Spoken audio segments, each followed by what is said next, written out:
ಕವಿಗೋಷ್ಠಿ, ನೂತನ ಪದಾಧಿಕಾರಿಗಳ ಪದಗ್ರಹಣ ಹಾಗೂ ಸಾಂಸ್ಕೃತಿಕ ಕಾರ್ಯಕ್ರಮಗಳ ದಿವ್ಯ ಸಾನ್ನಿಧ್ಯವನ್ನು ವಹಿಸಿದಂಥ ಶ್ರೀ ಮಣಿಪುರ, ಅದೇ ರೀತಿಯಾಗಿ ಶ್ರೀ ಶಿವಪ್ರಕಾಶ್ ಶಿವಾಚಾರ ಮಹಾಸ್ವಾಮೀಜಿಗಳು, ಹಿರೇಮಠ ಸಂಸ್ಥಾನ ಹಿರೇಮಠ ಬಸವನ ಬಾಗೇವಾಡಿ ಅವರನ್ನು ಕೂಡ ನಮ್ಮ ಎಲ್ಲ ಸರ್ವ ಪದಾಧಿಕಾರಿಗಳ ಪರವಾಗಿ ಈ ಕಾರ್ಯಕ್ರಮಕ್ಕೆ ಸುಸ್ವಾಗತವನ್ನ ಕೋರುತ್ತೇನೆ. ಅದೇ ಜ್ಯೋತಿಯನ್ನ ಬೆಳೆಸುವ ಮೂಲಕ ಈ ಕಾರ್ಯಕ್ರಮವನ್ನು ಶ್ರೀ ವಿವೇಕಾನಂದ ಕಲ್ಯಾಣಕ್ಕೆ ಮಾನವರಿಗೆ, ಪರಮ ಪೂಜ್ಯರಿಗೆ, ಭುವನೇಶ್ವರಿ ತಾಯಿಯ ಜ್ಯೋತಿ, ಕನ್ನಡದ ಜ್ಯೋತಿ, ಸಾಹಿತ್ಯದ ಜ್ಯೋತಿ ಈ ಜಗತ್ತಿನಾದ್ಯಂತ ವಿಶ್ವ ಸರ್ವರಿಗೂ ಮತ್ತೊಮ್ಮೆ ಅನಂತ ಅನಂತ ಧನ್ಯವಾದಗಳು.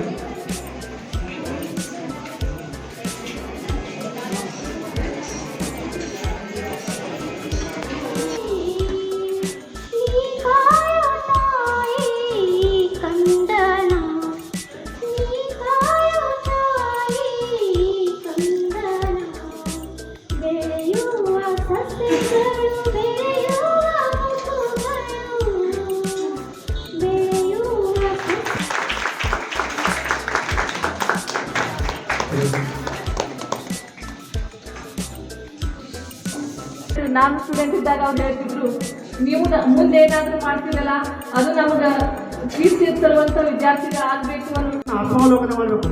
ನಾವು ಕನ್ನಡ ಉಳಿಬೇಕಂತ ಇಡೀ ವಿಜಯಪುರ ಜಿಲ್ಲೆ ಮುಂದೊಂದು ಹೋರಾಟ ಏನಾಗಲ್ಲ. ರಾಜಸ್ಥಾನ, ಗುಜರಾತ ಯಾವ ಏನು ಹೊರಗಿನ ಏನು ಬಂದವಲ್ಲ, ಮುಂದಿನ ಹೋರಾಟ ಯಾವಾಗ ಇರಲ್ಲ ಅವ್ರ ವಿರುದ್ಧ ಒಬ್ಬರು ಹೋರಾಟ ಮಾಡ್ಬೇಕಾಗ್ತದೆ. ಈ ಸಂದರ್ಭದಲ್ಲಿ ಹೇಳ್ತೀನಿ, ಯಾಕಂದ್ರೆ ಹೋರಾಟ ಮಾಡಿದ್ರೆ ಅನಿವಾರ್ಯ. ಎಲ್ಲರೂ ಮನವೊಲಿಸಿ ಕನ್ನಡಿಗರನ್ನು ಒಂದು ಮಾಡ್ತೀನಿ ಅಂದ್ರೆ ಸಾಧ್ಯ ಇಲ್ಲ. ಶಿಕ್ಷಕರೇ ಬರಬೇಕು. ಇವತ್ತಿನ ಕನ್ನಡ ರಾಜ್ಯೋತ್ಸವದಾಗ ಮಾನ್ಯ ಸಂಘಟನೆ ಕೇಳಿ, ಶಿಕ್ಷಕ ಆದಂಥವ್ರು ಹೆಂಗಿರ್ಬೇಕು, ಶಿಕ್ಷಕರಾದವ್ರು ಹೆಂಗಿರ್ಬೇಕು.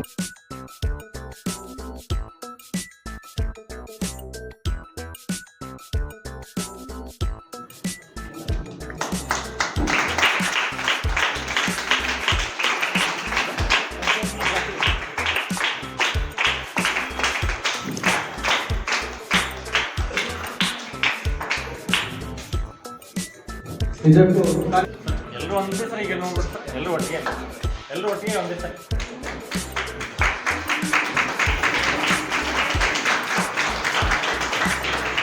ಸುಮಂಗಲ ಮಠಪತಿಯವರು ಗೌರವ ಕಾರ್ಯದರ್ಶಿಗಳು ಬಸವನ ಬಾಗೇವಾಡಿ ಆಗಿ, ಹಾಗೆ ಶ್ರೀಮತಿ ಅರ್ಚನಾ ದಂಡಾವತಿ ಅವರು ಗೌರವ ಸಲಹೆಗಾರರಾಗಿ ಬಸವನ ಬಾಗೇವಾಡಿ ತಾಲೂಕಿಗೆ, ಹಾಗೆಯೇ ಶ್ರೀಮತಿ ಲಕ್ಷ್ಮೀ ಕಳ್ಳಿಗುಡ್ಡ ಮಹಿಳಾ ಉಪಾಧ್ಯಕ್ಷರು ತಾಲೂಕು ಘಟಕ ಬಸವನ ಬಾಗೇವಾಡಿ ಆಗಿ, ಶ್ರೀ ಶಿವಾನಂದ ಹಗಟಗಿ ಸಂಘಟನಾ ಕಾರ್ಯದರ್ಶಿಗಳು ಬಸವನ ಬಾಗೇವಾಡಿಯಾಗಿ, ಹಾಗೆಯೇ ಶ್ರೀ ಸಚಿನ್ ಗಡ್ಬಿಡಿ ಪ್ರಧಾನ ಕಾರ್ಯದರ್ಶಿಗಳಾಗಿ ಕೋಲಾರ ಘಟಕಕ್ಕೆ, ಈ ಎಲ್ಲ ಪದಾಧಿಕಾರಿಗಳು ನೇಮಕಾತಿ ಪತ್ರಗಳನ್ನು ಸ್ವೀಕರಿಸಿ ಈ ಸಂದರ್ಭದಲ್ಲಿ ಪದಗ್ರಹಣವನ್ನು ಹೊಂದಬೇಕಾಗಿ ಬಂದಿದೆ.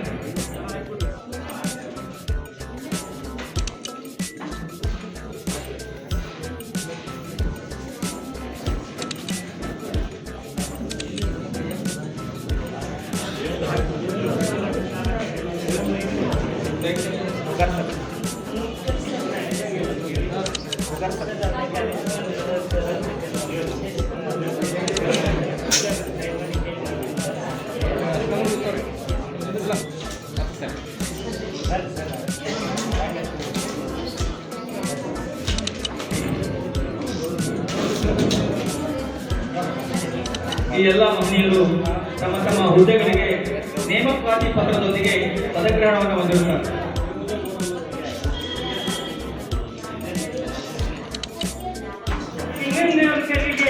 ನಾನು ಸಂಸ್ಕೃತಿಯನ್ನು ಮಾಡ್ಕೊಂಡಿದ್ದೆ, ಆ ಒಂದು ಗೌರವ ಈಗ ನನಗೆ ದೊರೀತಾ ಇದೆ, ಖುಷಿ ಇದೆ. ನಾನು ಇಂಗ್ಲಿಷ್ ಮೀಡಿಯಂನಲ್ಲಿ ಪಾಠ ಮಾಡ್ತಾ ಇದ್ರು ಕೂಡ ಕನ್ನಡ ಶಾಲೆಯನ್ನು ತೆಗೆದಿದ್ದೀನಿ. ಕನ್ನಡ ಮತ್ತು ಇಂಗ್ಲೀಷನ್ನು ನಾನು ಕಲಿಸ್ತಾ ಇದ್ದೀನಿ. ಈ ಕನ್ನಡ ಸೇವೆ ಅನಿವಾರ್ಯ ಮೇಡಮ್ ಅವರಿಂದ ನನಗೆ ಒದಗಿ ಬಂದಿದೆ. ಅದನ್ನು ನಿಷ್ಪಕ್ಷಪಾತವಾಗಿ ನಾನು ಸೇವೆಯನ್ನು ಕೈತೇನೆ ಅಂತ ಹೇಳ್ಕೊಂಡು ಈ ಸಂದರ್ಭದಲ್ಲಿ ಈ ದಿಶೆಯಲ್ಲಿ ಇವತ್ತು ಹಲವಾರು ರಂಗಗಳಲ್ಲಿರ್ತಕ್ಕಂಥ ಮಹನೀಯರನ್ನು ಗುರುತಿಸಿ ಕರುನಾಡು ಸಾಹಿತ್ಯ ಪರಿಷತ್ತಿನ ವತಿಯಿಂದ ರಾಜ್ಯೋತ್ಸವ ಪ್ರಶಸ್ತಿಯನ್ನು ವಿತರಣೆ ಮಾಡಿದೆ ಮತ್ತು ಕೆಲವೊಂದಿಷ್ಟು ಹಿರಿಯರಿಗೆ ಗೌರವಾನ್ವಿತರಿಗೆ ಸನ್ಮಾನಿಸಿದರು. ಹಲವಾರು ಕವಿಯತ್ರಿಗಳು ಕವಿ ಕೂಡ ಬರುವುದು ಎಲ್ಲ ಕಾರ್ಯಕ್ರಮ ನೋಡಿದಾಗ ಕನ್ನಡದ ಬಗ್ಗೆ ಬಹಳಷ್ಟು ಉತ್ತಮವಾದಂಥ ಮಾತುಗಳನ್ನು ನಮ್ಮ ರೋಗಿತರು ಮಾತಾಡಿದರು. ಎಲ್ಲ ವೇದಿಕೆ ಇರ್ತಕ್ಕಂಥ ಎಲ್ಲ ಗಣ್ಯಮಾನ್ಯರು ಕೂಡ ಮಾತನಾಡಿದ್ದಾರೆ. ಕನ್ನಡವನ್ನು ಉಳಿಸಿ ಅಂತ ನಾವು ಕನ್ನಡದಲ್ಲಿ ಹೇಳಿ ನಾವು ಹೋಗುವುದು ಮತ್ತೆ ಟೀ ಮತ್ತು ಕಾಫಿ, ಹೌದ್ರೆ ಅರ್ಥ ಆಗಬೇಕಿಲ್ಲ. ನಾವು ಹೋಗುವುದು ಎಲ್ಲಿಗೆ ಅಂದರೆ ಟೀ ಮತ್ತು ಕಾಫಿ. ಹಾಗಾಗಿ ಅದು ಆಗಬಾರ್ದು ಅನ್ನೋದನ್ನೇ ನಾವು ಹೇಳೋದಂದ್ರೆ ಕನ್ನಡವನ್ನು ಉಳಿಸಿ ಅನ್ನಿಸೋದಕ್ಕಿಂತಲೂ ನಮ್ಮ ಕನ್ನಡವನ್ನು ನಾವು ಬೆಳೆಸಿದ್ದೇವೆ ಅನ್ನೋ ರೀತಿಯಲ್ಲಿ ನಮ್ಮ ಭಾವನೆಗಳು ಬರಬೇಕು. ನಾವು ಕನ್ನಡದಲ್ಲಿ ಹೆಚ್ಚು ಕಾಲವನ್ನು ಕಲಿಬೇಕಾಗಿದೆ. ಇವತ್ತು ನೈಜವಾದಂಥ ಘಟನೆಗಳನ್ನು ಹೇಳ್ತೇನೆ. ಇವತ್ತು ನೀವೆಲ್ಲ ಬಹಳ ಸುಂದರವಾದಂಥ ಕವನಗಳನ್ನು ವಾಚನ ಮಾಡಲಿಕ್ಕೆ ಇಲ್ಲಿ ಬಂದಿದ್ದೀವಿ. ಆದರೆ ನಿಮ್ಮ ಕವನಗಳು ಯಾವ ರೀತಿ ಇರ್ತವೆ ಅಂದರೆ ಕನ್ನಡ ಪರವಾಗಿ 1973 ನವೆಂಬರ್ 1ರಂದು ಮೈಸೂರು ರಾಜ್ಯದಿಂದ ಕರ್ನಾಟಕ ಎಂದು ಹಂಪಿಯಲ್ಲಿ ಮರುನಾಮಕರಣ ಮಾಡಲಾಗುತ್ತದೆ. ಈ ಒಂದು ದೊಡ್ಡ ಹೋರಾಟದಲ್ಲಿ ಹಲವಾರು ಜನರು ಹೋರಾಡಿದ್ದಾರೆ. ಅವರಲ್ಲಿ